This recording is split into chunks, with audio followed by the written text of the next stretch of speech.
வணக்கம். ஸ்ரீ மாத்ரே நமஹ, ஸ்ரீ குருப்யோ நமஹ, பாலாச்சரணம். On the auspicious occasion of Aadi Friday, on behalf of Alpha Mind Power, I welcome you all to chant Lalita Sahasranamam in the presence of our beloved Guruji, Sri Mata Vijayalakshmi Pandayan. இன்று ஆடி வெள்ளிக்கிழமையை முன்னிட்டு நமது alpha mind பவரின் சார்பாக ஸ்ரீ மாதா விஜயலட்சுமி பந்தையின் முன்னிலையில் லலிதா சஹஸ்ரநாமத்தை பாராயணம் செய்ய எல்லோரையும் அழைக்கிறேன். இப்பொழுது அம்பாளை பற்றி சிறிய பாடல். சிவசக்தியா யதி பிரபவிதும் ந சேதேவம் தேவோ ந கலு குஷலः ஸ்பந்திதுமபி அதஸ்த்வாத்யாம் ஹரிஹர விரஞ்சாதிபிரபி பிரணந்தும் ஸ்தோதும் வா கதம் அக்ருத புண்யः பிரபவதி. Now Guruji will give a short speech and then chanting will begin. இப்பொழுது நமது குருஜி ஸ்ரீ மாதா இந்த பாராயணத்தை ஒரு சிறிய உரையுடன் துவக்கி வைப்பார்கள். நன்றி. எல்லோருக்கும் வணக்கம். ஸ்ரீ மாத்ரே நமஹ. இன்னைக்கு ஆடி மாதத்தின் கடைசி வெள்ளிக்கிழமை நம்ம எல்லாம் இங்க கூடியிருக்கோம் லலிதா சஹஸ்ரநாமம் பாராயணம் செய்வதற்காக. உண்மையாகவே இது ஒரு மிகப்பெரிய வாய்ப்பு நம்ம எல்லாருக்குமே. Today all of us have gathered to chant Lalita Sahasranamam. It is a wonderful opportunity for all of us. Lalitha Sahasranamam நாம இன்னைக்கு சொல்லும் போது நமக்கு என்ன கிடைக்கும் அப்படிங்கிறது பலருடைய கேள்வி. லலிதா சஹஸ்ரநாமம் எதுக்கு சொல்லணும் அப்படின்னு. இந்த ஆடி மாசத்துல பார்த்தோம்னா அம்பாளுடைய அனுகிரகம் மிக அதிகமாக பரவி இருக்கிற ஒரு நேரம். ஏன்னா ஒவ்வொருத்தரும் ஒரு ஒரு விதத்துல அம்பாளை வழிபடுற ஒரு காலம் இந்த மாதம். குறிப்பாக எப்போதும் நம்ம வழிபட்டாலும் ஆடி மாதம் அம்பாளுக்கு இன்னும் கொஞ்சம் சிறப்பான மாதம். அதுல சில பேர் கூழ் ஊத்தி கும்பிடுவாங்க, சில பேர் வீட்டுக்கு சில பேரை அழைத்து, பெண்களை அழைத்து வெத்தலைப்பாக்கு கொடுத்து, ஒரு பிளவுஸ் துணியெல்லாம் கொடுத்து, சாப்பாடு போட்டு, உணவு பரிமாறி, இதெல்லாம் சில பேர் பண்ணுவாங்க. அதே மாதிரி ஒவ்வொருத்தருக்கும் ஒண்ணு. இப்ப லலிதா திருசதி இருக்கு, கட்கமாலை இருக்கு, சஹஸ்ரநாமம் இருக்கு, இது எல்லாமே சொல்லலாம். வீட்டுல ஸ்ரீயந்திரம் மகாமேரு வச்சு பெருசா பூஜை பண்றவங்க இருப்பாங்க, மகாமேரு அலங்காரம் பண்ணி பாக்குறவங்க இருப்பாங்க. இப்படி அவங்களுக்கு என்ன தோணுதோ அந்த மாதிரி அம்பாளை வழிபடக்கூடிய காலம் இது. அம்பாளை வழிபடும் போது இப்ப நம்ம தாயுடன் நம்ம பேசுறோம்னா எந்த பயமும் இல்லாமல் நமக்கு எப்படி தோணுதோ அப்படி பேசுவோம் இல்லையா? அந்த மாதிரி ஒவ்வொருத்தரும் ஒரு ஒரு விதமா வழிபடுற காலம் இது. இதுல லலிதா சஹஸ்ரநாமம் அப்படிங்கிறது அம்பாளுடைய 1000 பெயர்களை நாம சொல்ல போறோம். அந்த மாதிரி சொல்லும் போது என்ன நடக்கும் அப்படின்னா அம்பாள் நிச்சயமாக சந்தோஷப்படுவாங்க, அதுல சந்தேகமே இல்லை. அதுக்காக தான் நம்ம உட்கார்ந்து இந்த பாராயணம் பண்றோம். அப்படி அம்பாள் மனம் குளிரும் போது நிச்சயமாக நமக்கு எல்லா விஷயங்களும் நல்லபடியாக நடக்கும், அவர்களுடைய முழுமையாக நமக்கு கிடைக்கும். அதுக்குதான் இந்த பாராயணத்தை நாம பண்ண போறோம். Today when we chant Lalita Sahasranamam, many people's question is, why should we chant Lalita Sahasranamam? What will happen? What will we get? This month, the Tamil month Aadi, from mid-July to mid-August, is a time when many people worship the Devi. We worship the Devi throughout the year. There's no doubt about it. But this is a special month for her. And each one has their own way of worshipping. So they do pujas in the house. Some people go to the temples and do pujas. And food is given to many people. Some people give betel leaves and nuts. All those practices are there. And those who have the Sri Yantra at home or the Mahameru at home, they do puja for the Sri Yantra or Mahameru. And then chanting Lalita Trisati, Lalita Kadgamale, Lalita Sahasranamam, so many are there. And of all those, Lalita Sahasranamam is the highest because 1000 names of the Devi we are going to chant. And what will happen when we chant the 1000 names? Devi will definitely be pleased. That is the purpose of chanting this. And when Devi is pleased with us, she is going to bless us. She will bless us with everything that we need. That is the purpose of this chanting. And when we receive Devi's blessings fully, it will be good health, plenty of wealth, peace of mind, wonderful relationships, everything that you can think of. And in this chanting that we will begin shortly, first there will be a Dhyana Slokam where we will invoke the Devi in our mind. And then we will chant the 1000 names. And before that, I thought mentally we will connect with Devi for a few minutes. We will close our eyes and connect with her, and then continue with the Dhyana Slokam and then the Lalita Sahasranamam. இப்போ நம்ம இந்த லலிதா சஹஸ்ரநாமம் சொல்லும் போது ஆரம்பத்துல தேவியின் ஆசிகள் முழுமையாக நமக்கு கிடைக்கும்னு சொன்னேன். இந்த தேவியின் அனுகிரகம் முழுமையாக கிடைக்கும் போது நமக்கு என்னெல்லாம் நம்ம கேட்கிறோமோ, என்னெல்லாம் நமக்கு இந்த வாழ்க்கையை இன்னும் மேம்படுத்த தேவையோ, சிறப்பான ஆரோக்கியம், நல்ல செல்வ வளம், மன நிம்மதி, நல்ல உறவுகள், இந்த மாதிரி நம்ம என்னெல்லாம் விரும்புறோமோ வாழ்க்கையில அது எல்லாமே தேவியிடம் இருந்து நமக்கு கிடைக்க முடியும். அதனால இப்போ இந்த பாராயணம் நம்ம துவங்க போறோம். அந்த பாராயணத்துல லலிதா சஹஸ்ரநாமம் தெரிஞ்சவங்களுக்கு அது தெரியும், மற்றவர்களுக்காக சொல்றேன். முதல்ல ஒரு தியான ஸ்லோகம் இருக்கும், சிந்தூராருண விக்கிரகம். இந்த தியான ஸ்லோகம் சொல்லும் போது அந்த நேரம் அம்பாளை நம்ம மனசுல அப்படியே ஆவாகனம் பண்ணணும். அவங்கள மனசுல மனக்கண்ணால நம்ம பார்க்கணும். அப்படி பார்த்து அவங்கள உருவகப்படுத்திட்டு அதுக்கப்புறம் அந்த 1000 பெயர்களை நாம சொல்லும் போது நிச்சயமாக அம்பாள் மனம் குளிர்ந்து நம்மை ஆசீர்வதிப்பாங்க அப்படிங்கிறது நமது நம்பிக்கை. இப்ப அதை பண்றதுக்கு முன்னாடி மனதால் நாம அம்பாளுடன் தொடர்பு கொள்வோம். ஒரு நிமிடம் கண்களை மூடி மனதால் அம்பாளை நினைத்துக் கொள்வோம். கண்களை மூடிக்கொள்ளுங்கள். Close your eyes for a few minutes. We will mentally invoke the Devi, Lalita Tripura Sundari, Maha Tripura Sundari. Visualize her in your mind in all her beauty, wearing a very beautiful silk sari with a lot of jewelry. You place a beautiful garland on her, touch her feet, offer her all the food that you have prepared for her. Mentally show the arati.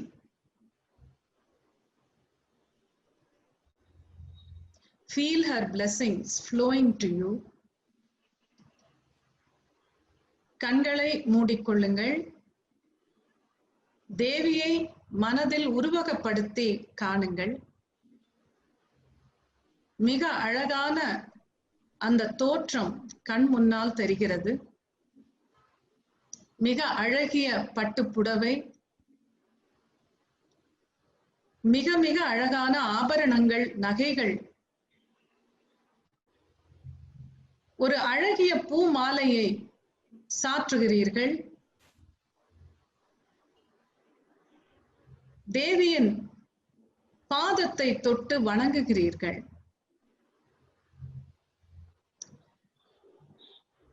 அம்பாளுக்கு பிடித்த உணவு வகைகளை நைவேத்தியமாக படைக்கிறீர்கள்.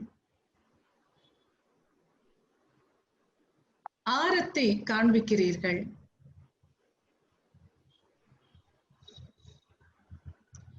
தேவியின் அருளை முழுமையாக உணருங்கள்.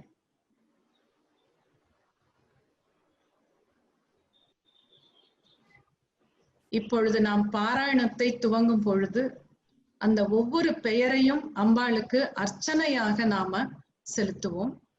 As we begin the chanting now, every name that we chant of the Devi, we offer to her.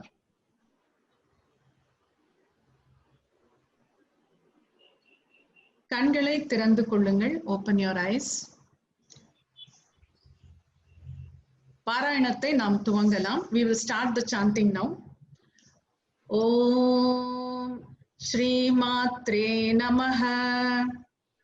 சிந்தூராருண விக்ரஹாம் த்ரிநயனாம் Manikya மௌலிஸ்புர தாராநாயக சேகராம் ஸ்மிதமுகீம் ஆபீன வக்ஷோருஹாம் பாணிப்யாம் அலிபூர்ண ரத்ன சச்சகம் ரத்தோத்பலம் விப்ரதீம் सौम्यां रत्नगडस्थरक्तचरणां ध्यायेत् पराम् अम्बिकाम् अरुणां करुणातरङ्गिताक्षीं धृतपाशाङ्कुशपुष्पपाणसापाम् अणिमादिभिरावृतां मयूखैरहमित्येव विभावये भवानीं ध्यायेत् पद्मासनस्तां विकसितवदनां पद्मपत्रायताक्षीं हेमापां पीतवस्त्रां करकलितलसत्थेम पद्माम्बराङ्गीं सर्वालङ्कारयुक्तां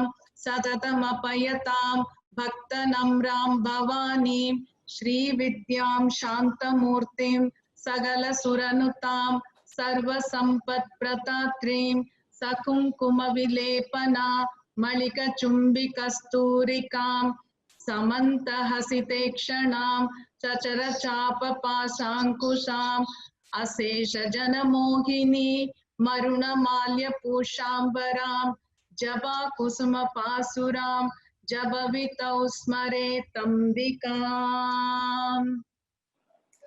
श्रीमाता श्री महाराज्ञी श्रीमत्सिंहासनेश्वरी सिदग्निकुण्ड सम्भूता देवकार्यसमुद्यता उद्यद्भानुसहस्राभा सदुर्बाहुसमन्विता रागस्वरूपभासाट्या क्रोधाकाराङ्कुशोज्ज्वला मनोरूपेषु कोदण्डा पञ्चतन्मात्रसायका निदारुणप्रभापूर मज्जद्ब्रह्माण्डमण्डला सम्भगासोगपुन्नाग सौगन्धिगलसत्कसा गुरुविन्दमणिश्रेणी गणकोडीरमण्डिता अष्टमी चन्द्रविप्राज तलिगत्तलशोभिता मुगचन्द्रकलङ्गाभ मृगनाभिविशेषिका वदनस्वरमाङ्गल्य ग्रहदोरणशिल्लिका वक्त्रलक्ष्मी परिवाग सलन्मीनाबलोचना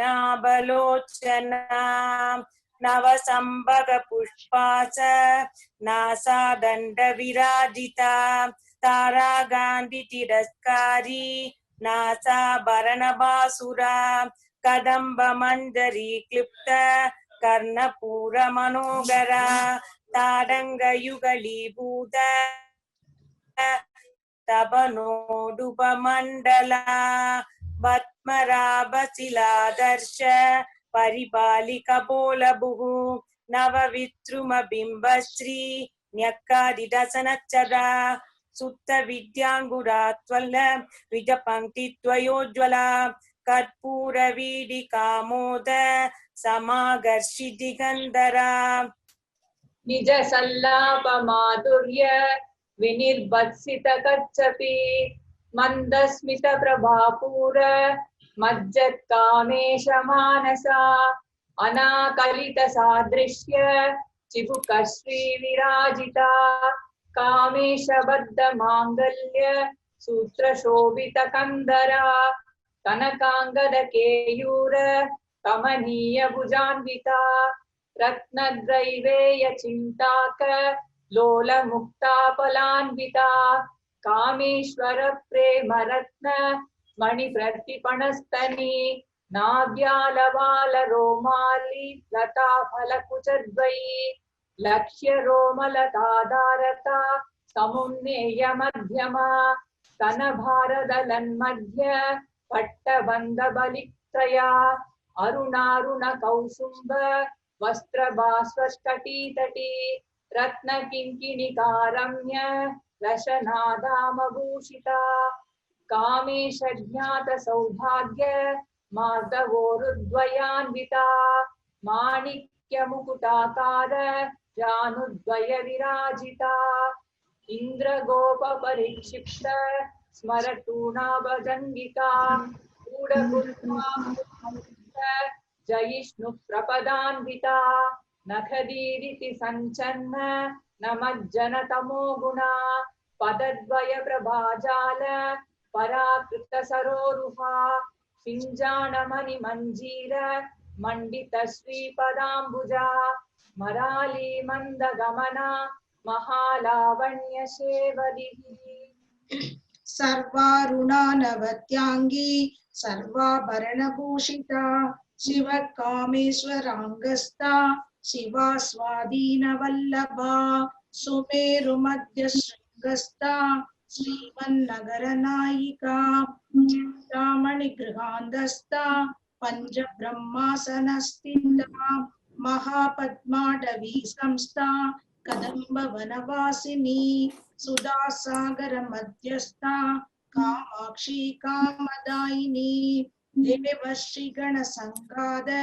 स्तूयमानात्मवैभवा भण्डासुरवधोद्युक्त शक्तिसेना समन्विता सम्पत्करी समारूढ सिन्दूरव्रजसेविता अश्वारूढाधिष्ठिताश्व कोटिकोटिपिरावृता चक्रराजरथारूढ सर्वायुधपरिष्कृता गेयचक्ररथारूढ मन्त्रिणी परिसेविता गिरिचक्ररथारूढ दण्डनादा पुरस्कृता ज्वालामालिनी काक्षिप्त भक्तिप्रागारमध्यका बण्डसैन्यवधोद्युक्त शक्तिविक्रमहर्षिता नित्या पराक्रमाडोप निरीक्षण समुत्सुका बण्डपुत्रवधोद्युक्त बाला विक्रमनन्दिता मन्त्रिण्यम्बा विरचित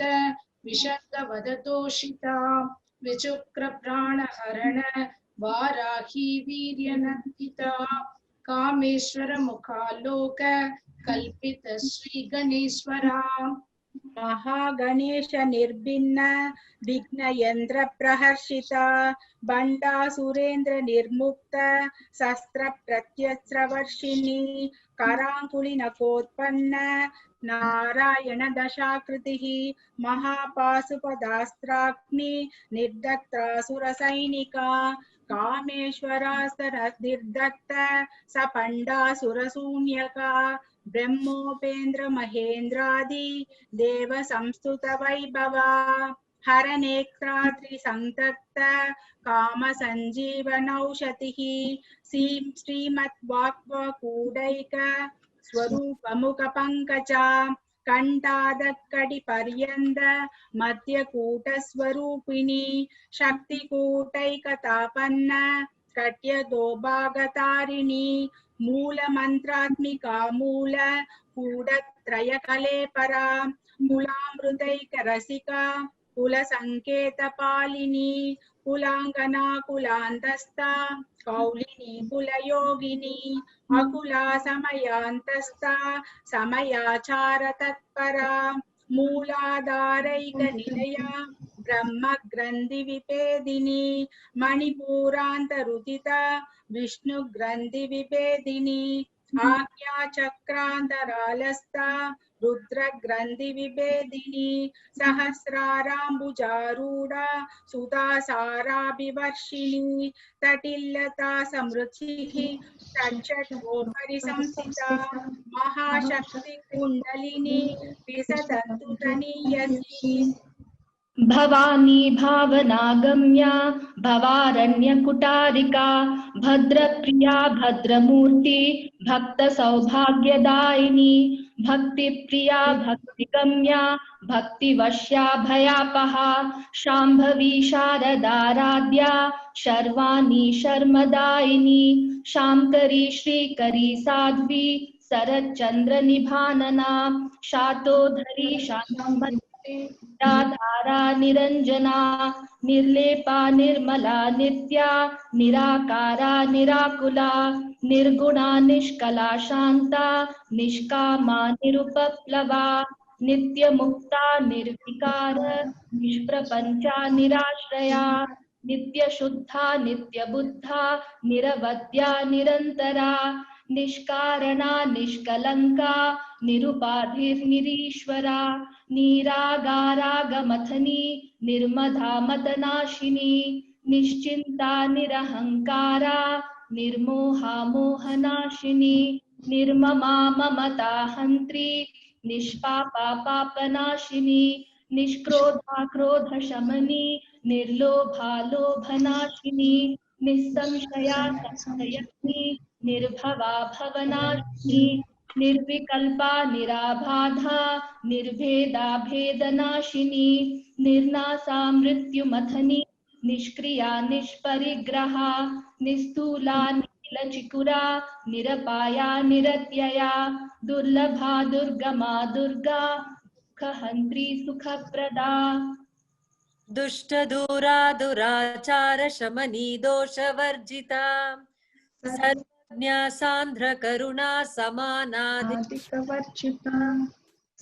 सर्वशक्तिमयी सर्वमंगला सद्गतिप्रदा सर्वेश्वरी सर्वमयी सर्वमन्त्रस्वरूपिणी सर्वयन्त्रात्मिका सर्वतन्त्ररूपा मनोन्मनी माहेश्वरी महादेवी महालक्ष्मीर्नृडप्रिया महारूपा महापूज्या महापातकनाशिनी महामाया महासत्त्वा महाशक्तिर्महारती महाभोगा महैश्वर्या महावीर्या महाबला महाबुद्धिर्महासिद्धिर्महायोगेश्वरेश्वरी महातंत्रा महामंत्रा महायंत्रा महासना महायागक्रमाराध्या महाभैरव पूजिता महेश्वर महाकल्प महातांडव साक्षिणी महाकामेश महिषी महात्रिपुर सुंदरी चतुष्षष्ट्युपचाराढ्या चतुष्षष्टिकलामयी महाचतुष्षष्टिकोटियोगिनी गणसेविता मनुविद्या चन्द्रविद्या चन्द्रमण्डलमध्यगा चारुरूपा चारुहासा चारुचन्द्रकलाधरा चराचर जगन्नाथा चक्रराजनिकेतना पार्वती पद्मनयना पद्मरागसमप्रभा पञ्चप्रेदासनासीना पञ्चब्रह्मस्वरूपिणी चिन्मयी परमानन्दा विज्ञानगणरूपिणी ध्यानध्यायत्येयरूपा धर्माधर्मविवर्जिता विश्वरूपा जागरिणी स्वपन्ती दैदसात्मिका सुप्ता प्राज्ञात्मिका दुर्या सर्वावस्था विवर्जिता सृष्टिकर्त्री ब्रह्मरूपा गोप्त्री गोविन्दरूपिणी संहारिणी रुद्ररूपा धीरोदार्नगरीश्वरी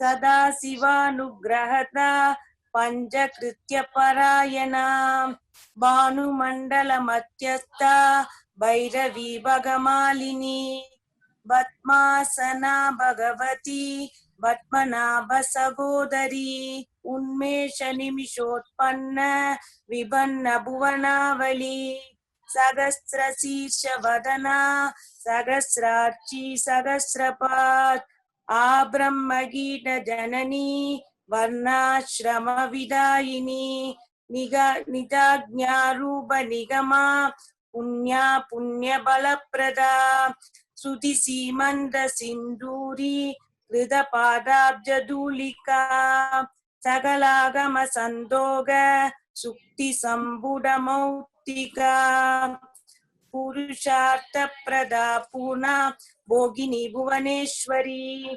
अंबिगानादिनिधना हरि ब्रह्मेन्द्र सेविता नारायणी नादरूपा नाम रूप विवर्जिता ह्रींगारी ह्रीमती हृत्या हेयोपादेय वर्जिता राजराजार्चिता राज्ञी रम्या राजीवलोचना रंजनी रमणीरस्या रणकिङ्किणी मेखला रमा राकेन्दुवदना रतिरूपा रतिप्रिया रक्षाकरी राक्षसग्नी रामा रमणलम्पटा काम्या कामकलारूपा कदम्बकुसुमप्रिया कल्याणी जगती कंदा करुणारससागरा कलावती कलालापा कांता कादम्बरी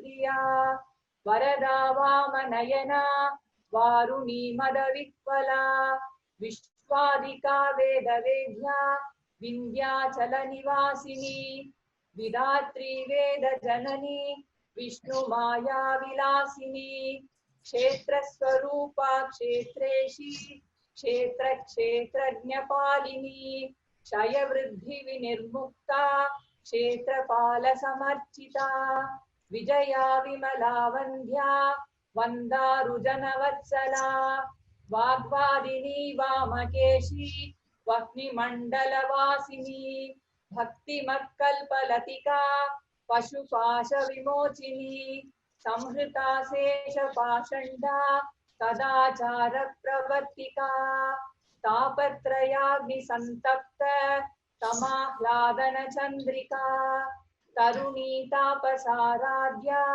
तनुमध्या तमोपहा स्थितिस्तत्पदलक्ष्याता चिदेकरसरूपिणी स्वात्मानन्दलवीभूत ब्रह्माद्यानन्त सन्ततिः परा प्रत्यक्षिति रूपा पश्यन्ति परदेवता मध्यमा वैकरी रूपा भक्तमानसहंसिका कामेश्वर प्राणनाडी कृतज्ञा कामपूजिता शृंगार रस संपूर्णा जया जालंतरस्थिता कोट्यानपीठ निलया बिंदु मंडलवासिनी रहो याग क्रमाराध्या रहस्तर्पण तर्पिता सत्य प्रसादिनी विश्व साक्षिणी साक्षी वस्तिता षडंग देवता युक्ता षाट्पुण्य परिपूरिता नित्य क्लिन्ना निरुपमा निर्वाण सुखदायिनी नित्याक्षोडशिखा रूपा श्रीकंठार्थ चरीरिणी प्रभावती प्रभारूपा प्रसिद्धा परमेश्वरी मूल प्रकृतिरव्यक्ता व्यक्ता व्यक्त स्वरूपिणी व्यापिनी विविधाकारा विद्या विद्या स्वरूपिणी महाकामेश नयना कुमुदाह्लाद कौमुदी भक्तहार्थ तमो भेद भानुमद्भानु संततिः शिवतूति शिवाराध्या शिवमूर्ति शिवंकरी शिवप्रिया शिवपरा शिष्टेष्टा शिष्ट पूजिता अप्रमेया स्वप्रकाशा मनोवाचा मकोचरा चिच्चक्तिश्चेतना रूपा जड़ शक्तिर्जडात्मिका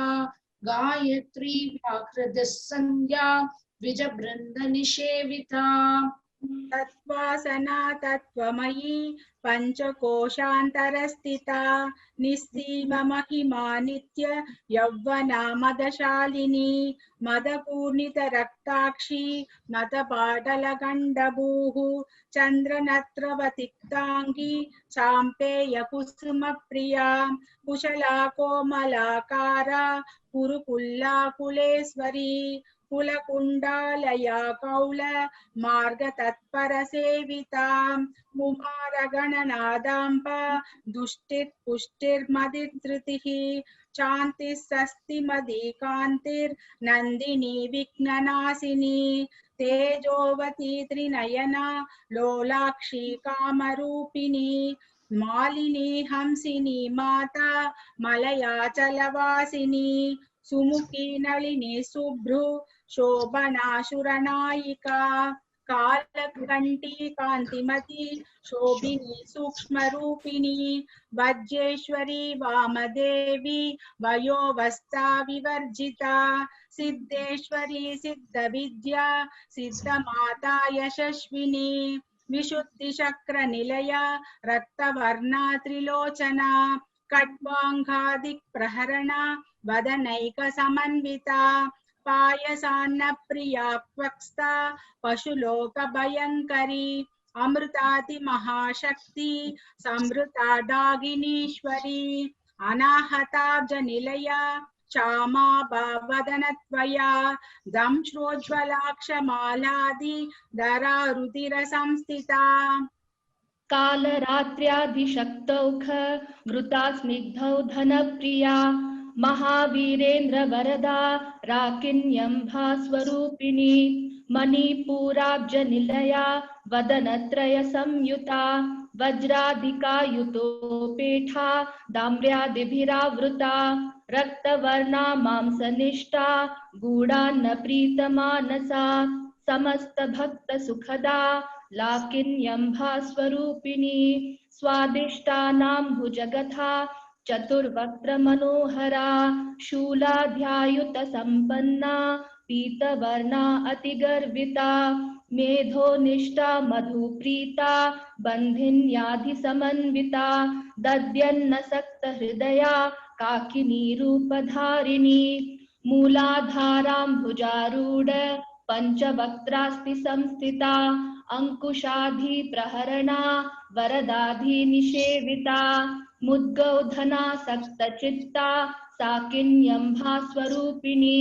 आज्ञा चक्राब्ज निलया शुक्लवर्णा षडानना मज्जा संस्था हंसवती मुख्य शक्ति समन्विता हरिद्रानैक रसिका हाकिनी रूपधारिणी सहस्रदल पद्मस्था सर्ववर्णोपशोभिता सर्वायुधधरा शुक्ल संस्थिता सर्वतोमुखी सर्वौधन प्रीतचित्ता याकिन्यम्भा स्वरूपिणी स्वाहा स्वधा मतिर्मेधा श्रुति स्मृतिरनुत्तमा पुण्यकीर्तिः पुण्यलभ्या पुण्यश्रवण कीर्तना पुलोमजार्जिता बन्धमोचनी बन्धुरालका विमर्शरूपिणी विद्या वियदादि जगत्प्रसूः व्याधिप्रशमनी सर्वमृत्युनिवारिणी अग्रगण्या चिन्त्यरूपा कलिकल्मषनाशिनी कात्यायनी कालहन्त्री कमलाक्षनिषेविता ताम्बूलपूरितमुखी दाडिमी कुसुमप्रभा मृगाक्षी मोहिनी मुख्या मृडानी मित्ररूपिणी नित्यतृप्ता भक्तनिधिर्नियन्त्री निखिलेश्वरी मैत्र्यादिवासना लभ्या महालयसाक्षिणी पराशक्तिः परानिष्ठा प्रज्ञानघनरूपिणी माध्वीपानालसा मत्ता मातृका वर्णरूपिणी महाकैलासनिलया मृणाल मृदुदोर्लता महनीया दया मूर्तिर्महासाम्राज्यशालिनी आत्मविद्या महाविद्या श्रीविद्या कामसेविता श्री षोडशाक्षरी विद्या त्रिकूटा कामकोटिका कटाक्ष किंकरी भूत कमला कोटि सेविता चिरस्थिता चंद्र निभा भालस्तेन्द्र धनुप्रभा हृदयस्थार विप्रख्या त्रिकोणांतर दीपिका दाक्षायणी दैत्यहंत्री दक्ष यज्ञ विनाशिनी तरांडोलित दीर्घाक्षी तरहास्वोज्जलन्मुखी गुरुमूर्तिर्गुणा निधिर्गोमादा गुगजन्मभुः देवेशी दण्डनिधिस्ता दहरागस्वरूपिणी प्रदीपन्मुख्य रागान्त दिधिमण्डलभूजिता कलात्मिका कलानादा काव्यलाभविनोदिनी ससामर रमावाणी सव्य दक्षिण सेविता आदिशक्तिरमेयात्मा परमा भावना कृदिगी अनेक कोटि ब्रह्मांड जननी दिव्य विग्रगा क्लींगारी केवला गुग्या कैवल्य पददायिनी त्रिपुरा त्रिजगत्पन्द्या त्रिमूर्ति त्रिदेश्वरी त्रियक्षरी दिव्य गंधाट्या सिंदूर तिलकांचिता उमा शैलेन्द्र दनया गौरी गंधर्व सेविता विश्वगर्भा स्वर्णगर्भा वरदा वागदीश्वरी ध्यानगम्या परिचेत्य ज्ञानदा ज्ञानविग्रहा सर्ववेदान्त संवेद्या सत्यानंद स्वरूपिणी लोभामुद्रार्चिता लीला क्लुप्त ब्रह्मांड मंडला अतृष्य रहिता विज्ञात्री वेद्यवर्जिता योगिनी योगदा योग्या योगानंदा युगंधरा इच्छा शक्ति ज्ञान शक्ति क्रिया शक्ति स्वरूपिणी सर्वाधारा सुप्रतिष्ठा सदशत्रुबधारिणी अष्टमूर्तिरजा जैत्री लोकयात्रा विधायिनी एकाकिनी भूमरूपा निर्द्वैता द्वैतवर्जिता अन्नदा वसुधा वृद्धा ब्रह्मात्मैक्यस्वरूपिणी बृहती ब्राह्मणी ब्राह्मी ब्रह्मानंदा बलिप्रिया भाषा रूपा बृहत्सेना भावा भाव विवर्जिता सुखाराध्या शुभकरी शोभना सुलभा गतिः राजराजेश्वरी राज्यदायिनी राज्यवल्लभा राजकृपा राजपीठ निदेशित निजाश्रिता राज्यलक्ष्मी कोशनाथा चतुरंग बलेश्वरी साम्राज्यदायिनी सत्यसंधा सागर मेखला दीक्षिता दैत्य शमनी सर्वलोकवशंकरी सर्वार्थदात्री सावित्री सच्चिदानंद रूपिणी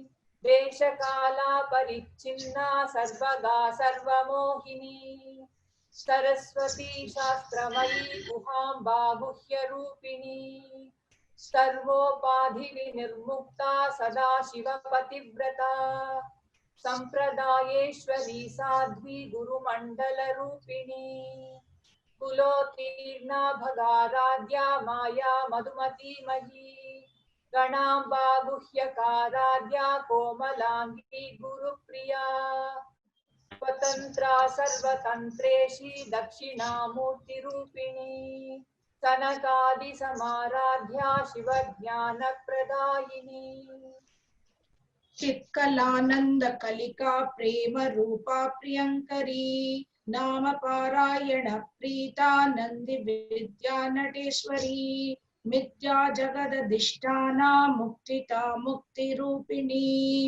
लास्य प्रिया लयकरी लज्जारंभादिवंदिता भवता वसुधा वृष्टि पापारण्यतवानला दौर्भाग्यतूलवादूला जरात्वांदर विप्रभा भाग्याति चंद्रिका भक्त चित्त केकिकनागना रोग पर्वत तंबोलेर मृत्युतारुकुटारिका महेश्वरी महाकाली महाग्रासा महाशना अपर्णा चंडिका चंड मुंडा सुरनिषूदिनी क्षराक्षरात्मिका सर्वलोकेशी विश्वधारिणी त्रिवर्गता त्रिसुभका त्र्यंबका त्रिगुणात्मिका स्वर्गा भवर्गदा शुद्धा जबा पुष्प निभाकृतिकी ओजोवती द्युदितरा यज्ञ रूपा प्रियप्रदा दुराराध्या दुरादर्शा पाटली कुसुम प्रिया महती मेरु निलया मंदार कुसुम प्रिया वीराराध्या विराट रूपा विरजा विश्वतोमुखी प्रत्यक रूपा पराकाशा प्राणता प्राण रूपिणी मार्तांड भैरवाराध्या मंत्रिणी न्यस्तराज्यदूः त्रिपुरेशी जयत्सेना निस्त्रैगुण्या परापरा सत्यज्ञानानंद रूपा सामरस्य परायणा कपर्तिनी कलामाला कामदुःकामरूपिणी कलानिधि काव्यकला रसज्ञा रससेवतिः पुष्टा पुरादना पूज्या पुष्करा पुष्करेक्षणा परञ्ज्योतिः परन्धाम परमाणुः परात्पराम् पाशहस्ता पाशहन्त्री परमन्त्रविभेदिनी मूर्ता मूर्ता नित्यतृप्ता मुनिमानसहंसिकाम् सत्यव्रता सत्यरूपा सर्वान्तर्यामिनी सती ब्रह्माणि ब्रह्मजननी बहुरूपा बुधार्चिता प्रसवित्री प्रसज्ञाक्षा प्रतिष्ठा प्रकटाकृतिः प्राणेश्वरी प्राणदात्री पञ्चाशत्पीठरूपिणी विशृङ्खला विविग्धस्ता वीरमाता वियत्प्रसुः मुकुन्दा मुक्तिनिलया मूलविग्रहरूपिणी भावज्ञा भवरोगग्नि भवचक्रप्रवर्तिनी चन्द्रसारा शास्त्रसारा मन्त्रसारा तलोदरी उदारकीर्तिरुत्ताम वैभवा वर्णरूपिणी जन्म मृत्यु जरा दत्त जन विश्रान्तिदायिनी सर्वोपनिषदुष्पुष्टा शान्ततीर्थकलात्मिका गम्भीरा गगनान्दस्था गर्विता गानलोलुपा कल्पनारहिता काष्ठा कान्ता कान्तात्विग्रहा कार्यकारण निर्मुक्ता कामकेली तरंगिता कनकताटंगा लीला विग्रहधारिणी अजाक्षय विनिर्मुक्ता मुग्धा क्षिप्र प्रसादिनी अंतर्मुख समाराध्या बहिर्मुख सुदुर्लभा त्रयी त्रिवर्ग निलया त्रिष्टा त्रिपुरमालिनी निरामया निरालंभा स्वात्मा रामा सुधाश्रुतिः संसार पंक निर्मग्न समुद्धरण पंडिता यज्ञ प्रिया यज्ञकर्त्री यजमान स्वरूपिणी धर्माधारा धनाध्यक्षा धन धान्य विवर्धिनी विप्रप्रिया विप्ररूपा विश्वभ्रमणकारिणी विश्वग्रासा विद्रुमाभा वैष्णवी विष्णुरूपिणी अयो निर्योनि निलया कूटस्था कुलरूपिणी वीरगोष्ठी प्रिया वीरा नैष्कर्म्यानाधरूपिणी विज्ञानकलना कल्या विदग्धा बैन्धवासना तत्त्वाधिका तत्त्वमयी तत्त्वमत्तस्वरूपिणी सामगान प्रिया सौम्य सदाशिवकुटुम्बिनी सव्यापसव्य मार्गस्था सर्वापद्विनिवारिणी स्वस्था स्वभाव मधुरा धीरा धीर समर्चिता चैतन्यार्घ्या समाराध्या चैतन्य कुसुम प्रिया सादोतीता सदा तुष्टा तरुणादित्य पाटला दक्षिणा दक्षिणाराध्या दरस्मेर मुखाम्बुजा कौलिनी केवलानर्घ्य कैवल्य पददायिनी स्तोत्र प्रिया स्तुतिमती श्रुति संस्तुत वैभवा मनस्विनी मानवती महेशी मंगलाकृतिः विश्वमाता जगद्धात्री विशालाक्षी वीरागिनी प्रगल्भा परमोदारा परामोदा मनोमयी व्योमकेशी विमानस्था वज्रिणी वामकेश्वरी पंचयज्ञ प्रिया पंच प्रेत मंचाधिशायिनी पंचमी पंचभूतेशी पंचसख्योपचारिणी शाश्वती शाश्वतैश्वर्या शर्मदा शंभुमोहिनी धराधर सुता धन्या धर्मिणी धर्मवर्धिनी लोकातीता गुणातीता सर्वातीता शमात्मिका बंधुक कुसुम प्रख्या बाला लीला विनोदिनी सुमंगली सुखकरी सुवेशाढ्या सुवासिनी सुवासिन्यर्चन प्रीता शोभना शुद्ध मानसा बिंदु तर्पण संतुष्टा पूर्वजा त्रिपुरांबिका दशमुद्रा समाराध्या त्रिपुरा श्रीवशंकरी ज्ञान मुद्रा ज्ञान गम्या ज्ञान ज्ञेय स्वरूपिणी योनि मुद्रा त्रिखंडेशी त्रिगुणांबा त्रिकोणगा अनघाद्भुत चारित्रा वाञ्छितार्थप्रदायिनी अभ्यासादि संज्ञादा षडत्वादीतरूपिणी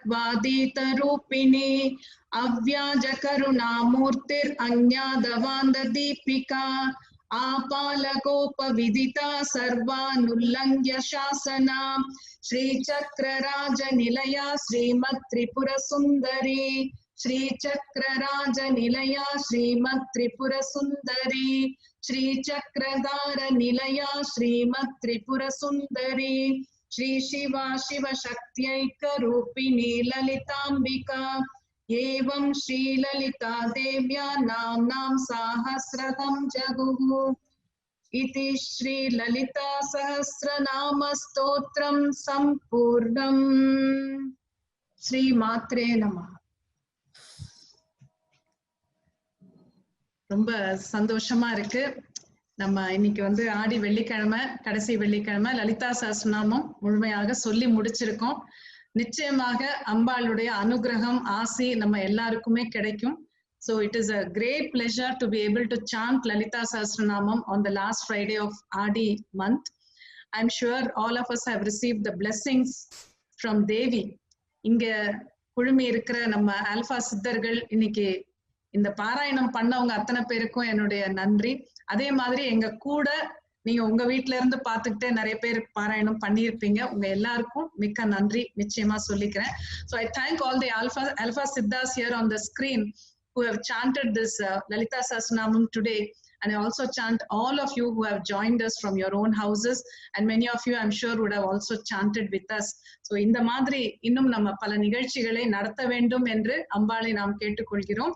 உங்க எல்லாருக்கும் நல்ல ஆரோக்கியம், இன்னைக்கு அதுதான் ரொம்ப முக்கியம். சிறப்பான ஆரோக்கியம், சிறப்பான செல்வ வளம், மன நிம்மதி, நல்ல உறவுகள், சௌக்கியமான வாழ்க்கை நம்ம எல்லாருக்கும் அமையட்டும் என்று நம்ம ஸ்ரீ லலிதாம்பிகையை வேண்டிக் கொள்வோம். நன்றி. எல்லாருமே நாங்க நன்றி சொல்றோம்.